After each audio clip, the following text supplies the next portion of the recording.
Start. माननीय अध्यक्ष, माननीय सदस्यगण, अब हम 18वीं लोकसभा की 7वें सत्र की समाप्ति की ओर आ गए हैं। यह सत्र 28 जनवरी 2026 को आरंभ हुआ था। इस सत्र में हमने 31 बैठकें की, जो लगभग 151 घंटे और 41 मिनट तक चली।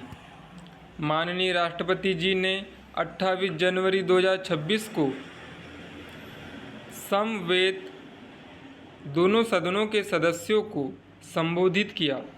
सदन ने 2 घंटे 46 मिनट की चर्चा के बाद माननीय राष्ट्रपति जी के अभिभाषण पर धन्यवाद प्रस्ताव को सर्वसम्मति से पारित किया। दिनांक 1 फरवरी 2026 को माननीय वित्त मंत्री जी द्वारा सदन में केंद्रीय बजट 2026-27 को पेश किया गया।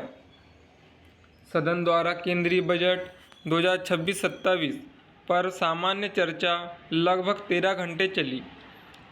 इस चर्चा में 63 माननीय सदस्यों ने भाग लिया।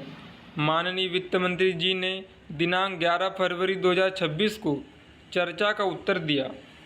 सदन द्वारा कुछ चयनित मंत्रालयों, विभागों की अनुदान मांगों 2026-27 पर 16 मार्च, 17 मार्च और 18 मार्च 2026 को चर्चा की गई और चर्चा समाप्ति के उपरांत उन पर मतदान किया गया।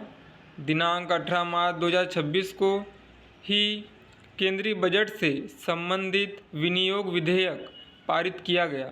इसके बाद सदन द्वारा वित्त विधेयक 25 मार्च 2026 को पारित किया गया। इस सत्र के दौरान 12 सरकारी विधेयक पुनर्स्थापित किए गए। कुल 9 विधेयक पारित किए गए। कुछ महत्वपूर्ण विधेयक है: औद्योगिक संबंध संहिता संशोधन विधेयक 2026, वित्त विधेयक 2026, उभयलिंगी व्यक्ति अधिकारों का संरक्षण संशोधन विधेयक 2026, प्रवर समिति द्वारा यथा प्रतिवेदित दिवाला और शोधन अक्षमता संहिता संशोधन विधेयक 2026, आंध्र प्रदेश पुनर्गठन संशोधन विधेयक 2026, जन विश्वास उपबंधों का संशोधन विधेयक 2026, केंद्रीय सशक्त पुलिस बल सामान्य प्रशासन विधेयक 2026। सदन द्वारा 16 अप्रैल और 17 अप्रैल 2026 को संविधान के 131वें संशोधन विधेयक 2026, संघ राज्य क्षेत्र विधि संशोधन विधेयक 2026 तथा परिसीमन विधेयक 2026 पर चर्चा की गई। यह चर्चा 21 घंटे 27 मिनट तक चली। इसमें 131 माननीय सदस्यों ने अपने विचार व्यक्त किए गए। यह संविधान संशोधन विधेयक सदन द्वारा पारित नहीं हुआ। सत्र के दौरान 126 तारांकित प्रश्नों के मौखिक उत्तर दिए गए। माननीय सदस्यों ने लोकमत के 326 मामले उठाए। सभा में नियम 377 के अधीन 650 मामले उठाए गए। माननीय प्रधानमंत्री जी द्वारा 23 मार्च 2026 को पश्चिम एशिया में जारी संघर्ष और भारत के समक्ष आ रही चुनौतियों के बारे में एक वक्तव्य दिया गया। दिनांक 30 मार्च 2026 को वामपंथी उग्रवाद से देश को मुक्त कराने के प्रयास के विषय पर नियम 193 के अधीन एक अल्पकालिक चर्चा की गई। यह चर्चा 6 घंटे 7 मिनट तक चली। इसमें 36 माननीय सदस्यों ने भाग लिया। चर्चा माननीय गृह मंत्री जी के उत्तर के साथ संपन्न हुई। दिनांक 16 अप्रैल 2026 को आसान द्वारा सदन में भारत के 500 megawatt prototype fast breeder reactor द्वारा सफलतापूर्वक प्रथम क्रिटिकैलिटी प्राप्त करने की महत्वपूर्ण उपलब्धि का उल्लेख किया गया।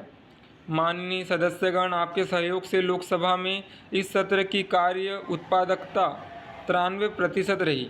इस सत्र में माननीय सदस्यों द्वारा 181 वक्तव्य 18 भारतीय भाषाओं में दिए गए, जिनका समानांतर भाषांतर सुचारू रूप से किया गया। माननीय सदस्यगण, में सभा की कार्यवाही को पूरा करने में सभापति तालिका में शामिल अपने माननीय सदस्यों का उनके योगदान के लिए आभार व्यक्त करता हूँ। मैं माननीय प्रधानमंत्री जी का, संसदीय कार्य मंत्रियों का, नेता प्रतिपक्ष का, विभिन्न दलों के नेताओं का और माननीय सदस्यों के प्रति उनके सहयोग के लिए अत्यंत आभारी हूँ। मैं आप सभी की ओर से प्रेस और मीडिया के मित्रों को भी धन्यवाद देता हूँ। इस अवसर पर मैं सभा को प्रदान की गई समर्पित और त्वरित सेवा के लिए लोकसभा सचिवालय के महासचिव और सचिवालयों के अधिकारियों तथा कर्मचारियों की सराहना करता हूँ। मैं सभा की कार्रवाई के संचालन में संबद्ध एजेंसियों को भी उनके द्वारा प्रदान की गई सहायता के लिए भी धन्यवाद देता हूँ। अब आप सभी माननीय सदस्य राष्ट्रगीत वंदे मातरम के सम्मान में अपने स्थान पर खड़े हो जाएं। स्टॉप।